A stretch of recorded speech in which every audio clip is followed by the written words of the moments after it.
बिस्मिल्लाहिर्रहमानिर्रहीम, अस्सलाम वालेकुम। मैं मरियम शेख। नाज़रीन किराम, जैसा कि आप सभी जानते हैं कि आजकल जो है वो दोनों पंजाब और खैबर पख्तूनख्वा में सूबे में जो है इल्तवा का केस चल रहा है। आए दिन समातें होती हैं, 5 समातें उसकी हो चुकी हैं, लेकिन ताहाल हतमी फैसला जो है वो किसी किस्म का नहीं हुआ। जबकि दूसरी जानिब कायद मुस्लिम लीग नून नवाज शरीफ ने कहा है जी, उनका बयान भी सामने आया है, उनका जो है रद्द-ए-अमल लिया गया है इस बात पर। वो कहते हैं कि जी 3 के बेंच में 2 जजेस ऐसे हैं जिन्होंने मेरे हर फैसले में जो है वो जो फैसला है मेरे खिलाफ दिया था। ये कोई ट्रक या रेडी वाले का इशू नहीं है, कौमी इशू है। सब मुत्तफिक हैं कि फुल कोर्ट बनाया जाए। उन्होंने मजीद कहा है जी कि 2017 में लोग पेट भरकर रोटी खाते थे, कौम अपनी आंखें खोलें, और बड़ा घिनौना मजाक हो रहा है जी कौम के साथ। और उन्होंने ये भी कहा कि 2017 में लॉर्ड शेटिंग दहशतगर्दी को उन्होंने ख़त्म किया। पहला पॉइंट कि जब चीफ जस्टिस साहब ने कल कहा कि उनको ऐसा लगता है या उनके जहन में आया कि उनको फुल कोर्ट बनाना चाहिए, लेकिन वो अभी इस तरफ नहीं आ रहा है, उन्होंने 3 रुकनी बेंच तश्कील दे दिया, तो नवाज शरीफ साहब कैसे कह सकते हैं कि जी हम सब फुल कोर्ट बेंच बनने पर मुत्तफिक हैं। उनको कैसे लग रहा है कि जी जो फुल कोर्ट बेंच है उसका जो फैसला आएगा वो उनके हक में ही होगा, वो लोग जो चाहते हैं वही फैसला होगा। वो इस तरह की बात कैसे कर सकते हैं?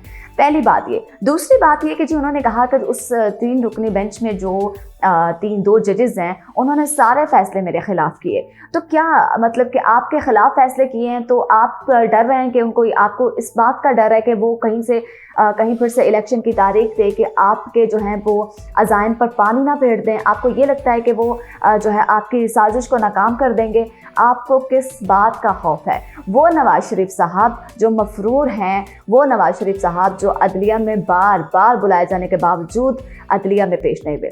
मज़े की बात, इमरान खान की हुकूमत से पहले जो है वो जब सारा मामला हुआ, पनामा वगैरह का केस हुआ, जो भी सिलसिला चले, उसमें जब नवाज शरीफ साहब को बिठाया गया, बताया गया कि जी शहबाज शरीफ साहब कहते हैं कि जी मेरी इस्टेब्लिशमेंट से बात हो गई है, अगली गवर्नमेंट जो है वो इंशाअल्लाह हमारी होगी। नवाज शरीफ ने कहा कि हाँ चलो ठीक है, अब अगली गवर्नमेंट जो है वो हमारी ही होगी, तो क्यों ना हम थोड़ा सा जो है जेल का रुख कर लेते हैं, जेल की हवा खा लेते हैं, कोई बात नहीं, मेरे भाई की हुकूमत आ जाएगी, मैं 1-1.5 हफ्ता जेल में रहूँगा, बाद में बाहर आ जाऊँगा, सारे मामला पहले की तरह सेट हो जाएंगे। ओ भाई, वो बेचारे मगालते में मारे गए, उनको इस बात का ज़रा भी इल्म नहीं था कि हुकूमत जो है वो इमरान खान साहब की आ जाएगी। जी बिल्कुल, खान साहब की हुकूमत आई, क्योंकि उस दौरान जो है वो वोटिंग बहुत ज़्यादा की गई, बहुत ज़्यादा लोगों ने उनको बहुत ज़्यादा तादाद में वोट दिए, जबकि काया पूरी पलट गई। नवाज शरीफ साहब ने देखा अब तो मैं फंस गया हूँ। एक हफ्ता उन्होंने जेल में जाने का सोचा था, जो फिर उनको 1 हफ्ते से ज़्यादा जो है बेचारों को 1 साल जेल में रहना पड़ा। वो सबके सामने है वो किस तरह से जेल में रहे 1 साल, किस तरह से उन्होंने ड्रामेबाजियाँ की, किस तरह से वो रोज़ बीमार पड़ जाते थे, किस तरह से उन्हें जेल से हॉस्पिटल, हॉस्पिटल से घर, हॉस्पिटल से, इसी तरह के चक्रों में उन्होंने 1 साल ऐसे तैसे निकाला। 1 साल निकालने के बाद जो उन्होंने प्लान किया तो क्यों ना अब जो है बाहर की हवा खाई जाए, बाहर की सैर की जाए, एक बार बस कहीं किसी तरह से यहाँ से भागा जाए, यहाँ से निकला जाए। और उन्होंने वही किया। बमुश्किल 1 साल वो जेल में रहे।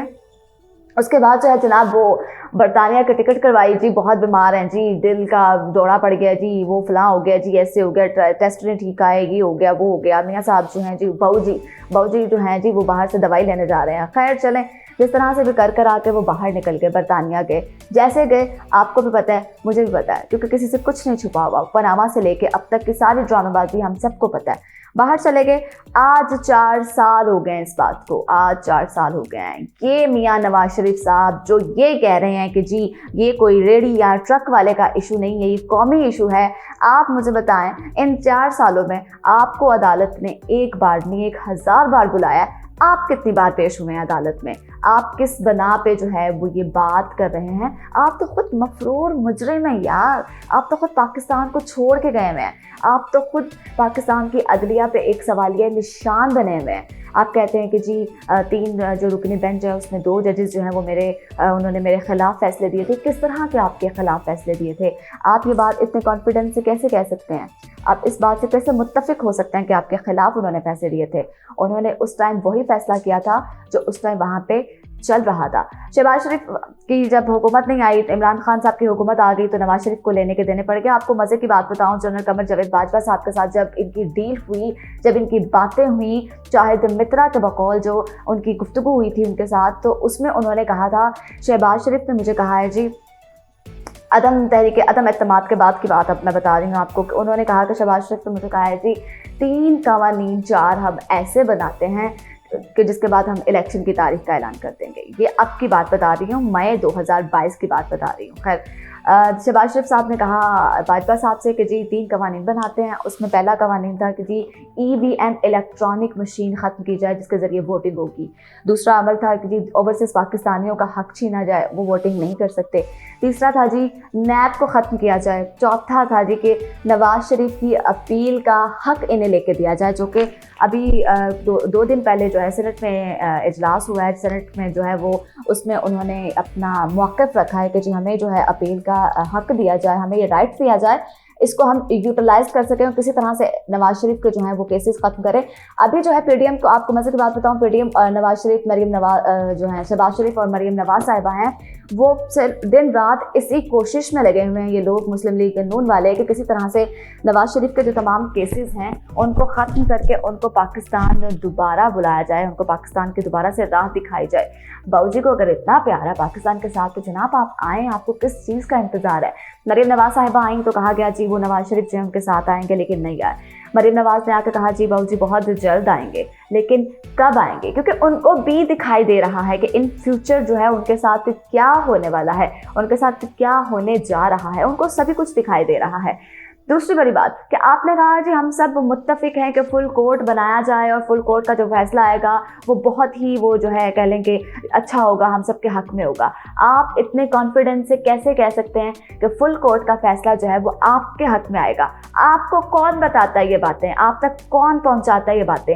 और आप अब कैसे फैसला करने का हक रखते हैं? क्योंकि आप खुद अदलिया से मफरूर हैं, एक बार भी अदालत में पेश नहीं हुए, तो आप किस बना पे ये फैसला कर सकते हैं या आप किस बिना पे ये बयान जारी कर सकते हैं कि फुल कोर्ट बनाया जाए जी वो सही फैसला देगा? उम्मीद करती हूँ आपको वीडियो पसंद आई होगी। वीडियो पसंद आई हो लाइक शेयर कमेंट जरूर कीजिएगा। अगली वीडियो तक के लिए अपनी मेज़बान मरियम शेख को दीजिए इजाज़त। अल्लाह निगहबान।